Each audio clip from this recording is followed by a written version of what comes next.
Welcome back to my channel. I'm Will TV. Nagba-vlogs nga po ako ng iba't ibang uri ng halamang gamot. Nagtuturo din po ako ng tips tutorial tungkol sa iba't ibang uri ng halamang gamot na natural. Kung bago lang po kayo dito sa channel ko, huwag niyo kalimutan mag-subscribe, yung may gumaganon diyang kulay pula. Huwag na rin pong kalimutan i-likes yung gumaganon dyan. Kung mahilig po kayo dito sa binablogs ko and tips tutorial tungkol sa iba't ibang uri ng natural na halamang gamot, pakashare na lang po sa friends and family. Thank you po sa inyo pag-share at pag-likes, pag-subscribe. Bago ko po umpisahan, pinasasalamatan ko nga po yung mga subscriber ko. Thank you for all subscriber, all viewer. Thank you for new subscriber, new viewer. Maraming salamat po sa inyong suporta. Sana po ipatuloy niyo suportahan yung channel ko para marami pa po natin matulungan na mahihirap nating kababayan na umaasa sa mga libreng gamutan. Sa tulong po ng channel na ito ay meron po sila natutunan ng iba't ibang uri ng sakit na dapat hindi na lumala at hindi na mangyari sa kanila.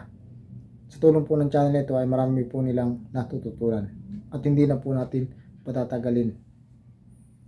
Ang init ng panahon, mag-ingat po kayo sa sobrang init na sikat ng araw. Magpandong po kayo, mga protection po sa inyong katawan para hindi po kayo ma-heat stroke. Uminom ng maraming tubig. Yan po yung tips ko sa inyo. Hindi po yan yung aking vlog. Ito po. Tungkol po ito sa mga lalaki. Pwede rin po sa babae. Kayo po ba ay mahina yung sperm cell na lumalabas? Ito po yung tips ko sa inyo. Kung mahina po yung lumalabas ang sperm cell, talagang sasabog yan at dadami at buhay na buhay.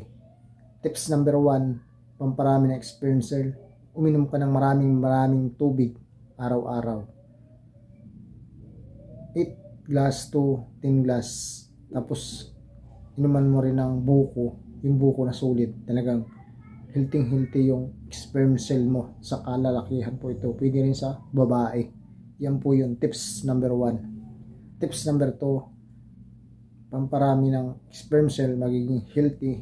Ito pa po, kumain kayo ng mga gulay, fresh na gulay. Lalo na yung mga gulay na kulay green, kagaya ng pitsay, malunggay, din yung mga yung tawag dito, mustasa, kangkong,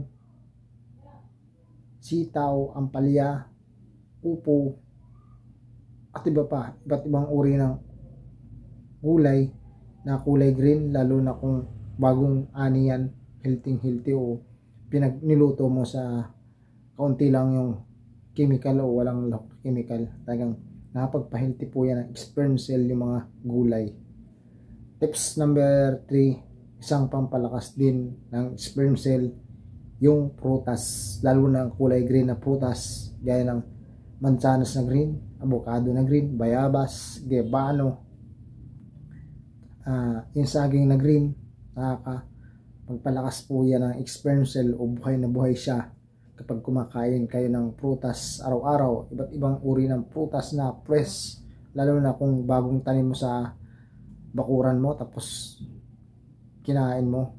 Talagang healthy po ang sperm cell ninyo kapag kumain ka ng iba't ibang uri ng prutas, lalo na yung green, kasama na yung pula, manibalang, and hinog.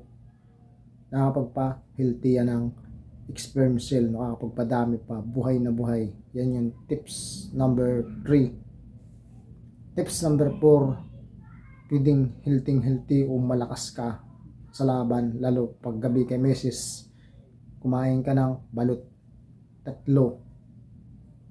Kumain ka ng 3 balot, siguradong napakalakas mo, healthy yung sperm cell mo, tapos malakas ka. Kung hindi po, bawal yung balot sa iyo. Alam mo yung balot, yan po yung itlog ng itik, ginagawang balot. Kainin ninyo bago kayo makapagbanatan kay misis. Talagang malakas ka na, malakas yung marami yung lalabas sa iyo. Yan po yung tips number 4.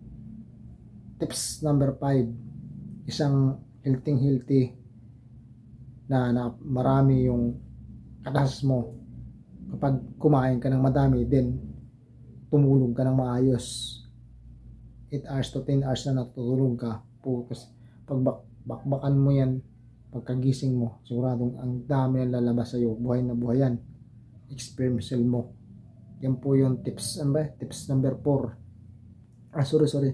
Tips number 5. Tips number 6. Isang nakapagpadami din ng sperm at buhay na buhay. Sobrang dami pag ikaw ay nilabasan. Yung seafoods. Lalo na yun sa seafoods na yun. Yung alam mo yung mga kinilaw. Kagaya ng kinilaw na hipon. Kinilaw na tahong. Sorry. Kinilaw na talaba. Then hipon nga. Tapos meron dyan na mga kinilaw na isda. Kasama yan dyan. Then yung mga iba't iba kagaya ng mga shell sa dagat. Meron dyan na aros, punaw, kapios, sisi. Yan.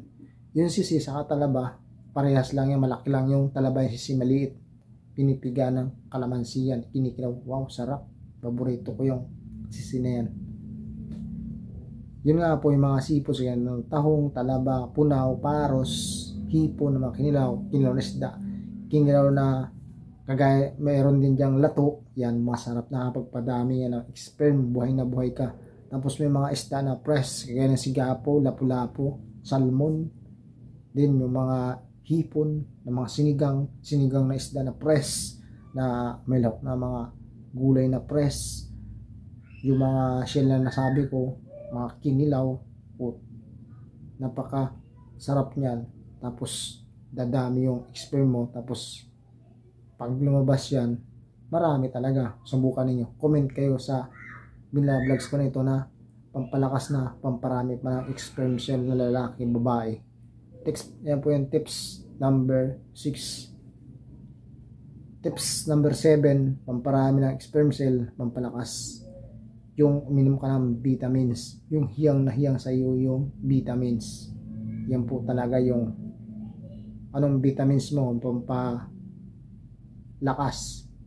pampagana kumain, pampagana tumulog. Yan po yung piliin niyo mong vitamins. May gana kang kumain, may gana kang tumulog, uminom ng tubig, tsak, pag bumanat ka yan, talagang ang dami ng lalabas ay na sperm cell. At hanggang dito na lang po muna sa tips number 7. Sa next ko na pag-vlogs, dadagdagan ko na yung parang i-upgrade ko na yung mga pamparami ng sperm cell, pampalakas ng katawan ng mga kinakain natin para tayo malakas kapag nagkipaglaban kay misis. Yan po yung tips number 7. Sana po ay nagustuhan ninyo yung ginawa kong videos, tips tutorial. I-apply po ninyo sa mga partner ninyo para happy sila. Then hindi na kayo iwanan, hindi na maghanap ng iba. Yan po yung tips number 7. Pamparami ng sperm cell, pampalakas ng katawan, mga pagkain, pampalakas ng katawan, pamparami ng sperm cell. Yan. Thank you for watching. I am Will TV. Bye bye.